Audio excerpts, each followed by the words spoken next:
नमस्कार दोस्तों, द हिंदी पाठशाला 91 चैनल में आपका स्वागत है। हम पढ़ रहे संपूर्ण हिंदी व्याकरण, जिसमें आज की हमारी क्लास नंबर है 40 और हमारा टॉपिक चल रहा है संधि प्रकरण, जिसमें आज हम पढ़ने जा रहे हैं विसर्ग संधि। तो आइए दोस्तों, बिना देर के आज की क्लास को हम शुरू करते हैं। देखो, विसर्ग संधि में क्या होता है कि स्वर या व्यंजन ये होते हैं, यानी कि किसी विसर्ग के बाद स्वर या व्यंजन आ जाए तो विसर्ग के उच्चारण और लेखन में जो परिवर्तन होता है उसे विसर्ग संधि कहते हैं। कहने का मतलब, यदि किसी विसर्ग के बाद स्वर या व्यंजन आ जाए तो विसर्ग संधि के उच्चारण यानी विसर्ग के उच्चारण और लेखन में जो परिवर्तन होता है उसे क्या कहते हैं? उसे कहते हैं विसर्ग संधि। जैसे कि देखिए उदाहरण, मनः प्लस हर।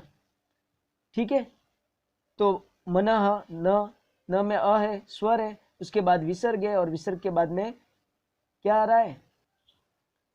विसर्ग के बाद में व्यंजन है, तो ये क्या हो गया? इसका ओ हो गया। ठीक है, तो ये हो गया मनोहर। उसी प्रकार से आशी प्लस वाद व व्यंजन, तो इसका भी ओ होगा, सॉरी इसका र होगा। क्या होगा इसका? र। ये हो गया आशीर्वाद। उसी प्रकार से पय प्लस इच्छा। अब देखो, विसर्ग के बाद में स्वर है तो इसका कुछ नहीं होगा, जो है ज्यों का त्यों रहेगा विसर्ग का, यानी विसर्ग का लोप हो जाएगा। इसमें विसर्ग का क्या हो जा रहा है? लोप हो रहा है। पय इच्छा। तो इसी प्रकार से तीनों उदाहरण अलग अलग हमने बताए। अब आगे विसर्ग संधि को हम स्पष्ट तरीके से पढ़ते हैं आगे। देखिए दोस्तों, विसर्ग संधि के जो भेद है, यानी विसर्ग संधि के 3 भेद है। विसर्ग संधि को 3 प्रकार में बांटा गया है, जिसमें नंबर 1 उत्व विसर्ग संधि, नंबर 2 रुत्व विसर्ग संधि, नंबर 3 सत्व विसर्ग संधि। यानी विसर्ग संधि जो है वो 3 प्रकार से, यानी विसर्ग संधि के कितने प्रकार या भेद हुए? यानी 3 हुए। प्रकार कहो या फिर भेद।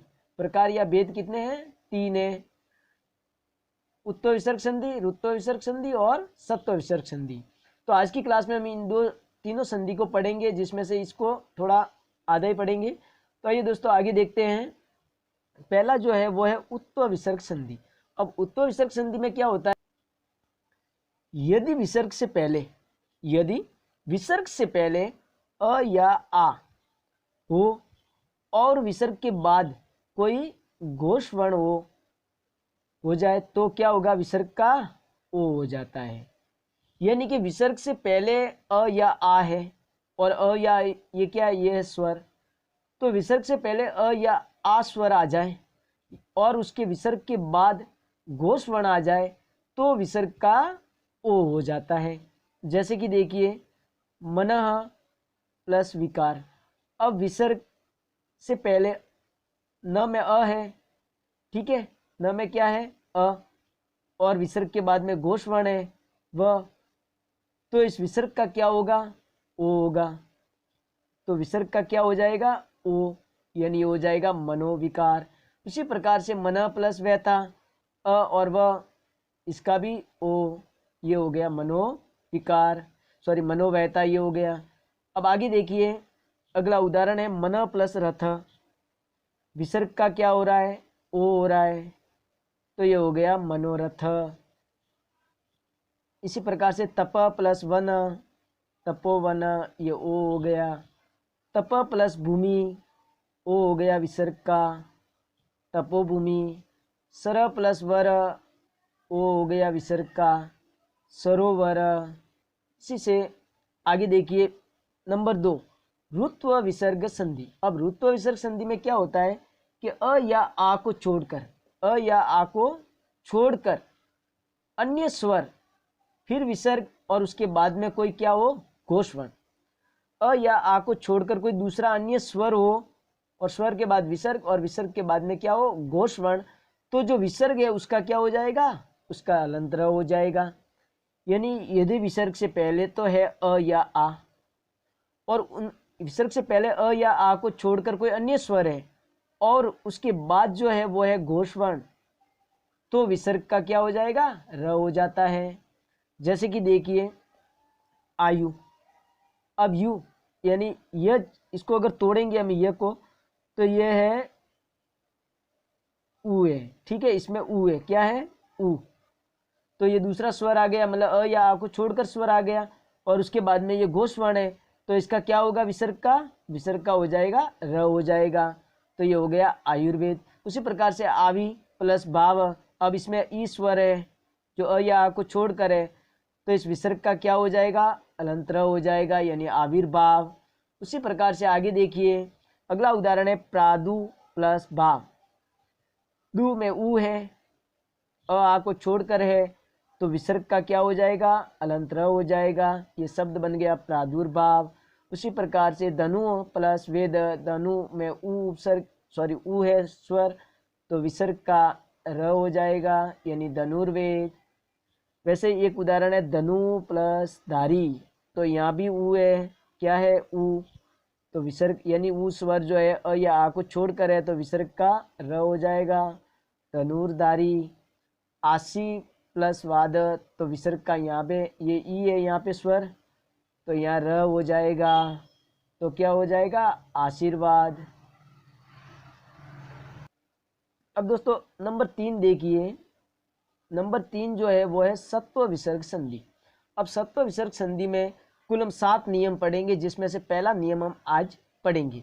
तो सत्व विसर्ग संधि में क्या होता है कि अ या आ जो विसर्ग से पहले हो और विसर्ग के बाद हो क या प। विसर्ग से पहले तो अ या आ और विसर्ग के बाद में क या प, तो विसर्ग का क्या होगा विसर्ग ज्यों का त्यों रहेगा। यानी विसर्ग से पहले अ या आ स्वर है और विसर्ग के बाद में क या प है, तो विसर्ग ज्यों का त्यों रहेगा। यानी विसर्ग से पहले अ या आ हो और विसर्ग के बाद क या प वर्ग आ जाए, तो विसर्ग में कोई परिवर्तन नहीं होता, अर्थात विसर्ग ज्यों का त्यों ही रहता है।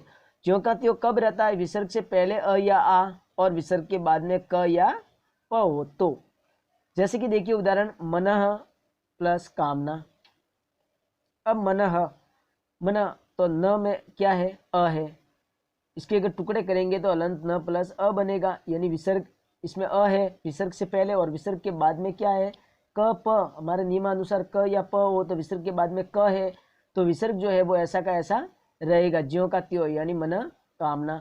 उसी प्रकार से यश प्लस कामना, अब स में अ है ठीक है, और विसर्ग के बाद क्या है क, तो विसर्ग जो है वो ज्यों का त्यों रहेगा यश कामना। उसी प्रकार से अगला उदाहरण देखिए अंत प्लस पुर।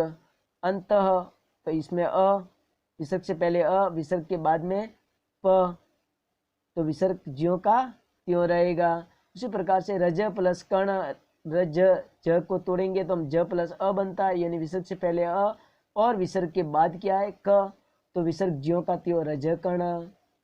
उसी प्रकार से तप प्लस भूत, यानी तप प में अ यानी अलंत प प्लस अ, यानी इसमें स्वर अ आ रहा है और प्लस विसर्ग के बाद में क्या है उ है। दोस्तों यहाँ पे आ रहा है त, मतलब यहाँ पे त आ रहा है विसर्ग के बाद में, तो ये हो गया तप भूत। उसी प्रकार से पय प्लस पान, य में अ ठीक है, और विसर्ग के बाद क्या है प, तो ये हो गया पय पान।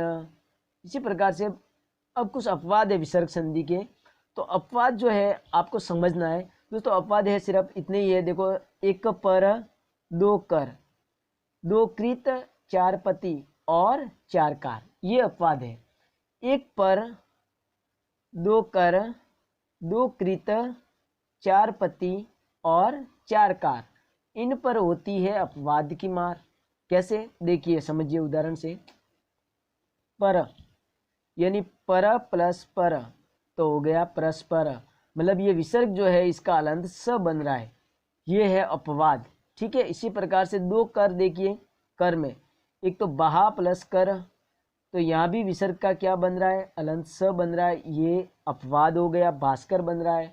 उसी प्रकार से श्रेय प्लस कर, यहाँ भी विसर्ग का अलंत स बन रहा है श्रेष्कर, तो ये तीनों ये अपवाद है। एक पर अपवाद, दो कर अपवाद। उसी प्रकार से आगे देखिए दो कृत, अब दो कृत भी है अपवाद, जैसे पूरक प्लस कृत, तो पूरा या विसर्ग का क्या बन रहा है अलंत स बन रहा है, ये हो गया पुरस्कृत। उसी प्रकार से तिर प्लस कृत, यहाँ विसर्ग का अलंत च बन रहा है तिरस्कृत, ये दो कृत वाले अपवाद हो गए। उसी प्रकार से चार पति अपवाद, कैसे बा प्लस पति बहापति, तो बा में विसर्ग जो है इसका क्या बन रहा है, अलंत च बन रहा है, ये बन गया बासपति।